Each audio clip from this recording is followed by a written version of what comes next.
Afaka amin'ny aizina ary sitraka herinaratra manomboka izao ireo mponina 3 alina amin'ny tanànany Belobaka aty amin'ny faritry Bongolava.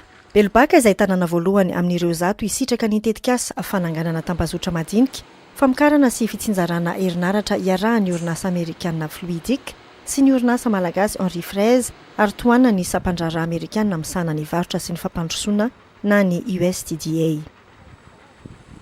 Ireto takelaka mahery ny 700 reto no entina mamadika ny herin'ny masoandro ho lasa herinaratra ampiasainy ao an-tanàna.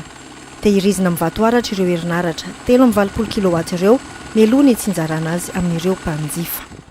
Tonga nitokana ity Toby famokarana herinaratra ity ny Masoivoho Amerikana Yamate sy ny Filoha Rajaonarimampianina ary ny solon-tena-mpanjakana samihafa niaraka tamin'ny mpitantana ny orinasa Henri Fraise. Through USTDA, the United States Embassy is proud to be part of the technical and economic study of solar photovoltaic-powered mini-grids with integrated battery storage technology in up to 100 sites across Madagascar, as well as a pilot to demonstrate the proposed mini-grid solution here in the village of Belobaka.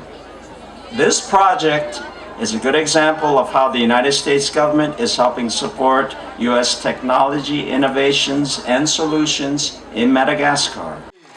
Ny fanojo amin'ny fandaharana asa Power Africa izay natao ampitomboana ny fampiasana ny herinaratra aty amin'ny faritra Afrika atsimon'ny Sahara ity Tetikasa fametrahana tambazotra madinika famokarana sy fitsinjarana herinaratra ity. Herinaratra avy amin'ny masoandro mahatratra 10 megawatt sy vatoaratra afaka mitahiry herinaratra 7.20 megawatt isan'ora no hapetraka amin'ny alalan'ity Tetikasa tohanan'ny gouvernemanta Amerikana ity ary OSTDA andro tokantrano mahery ny 7,400 alina manerana ny Madagasikara.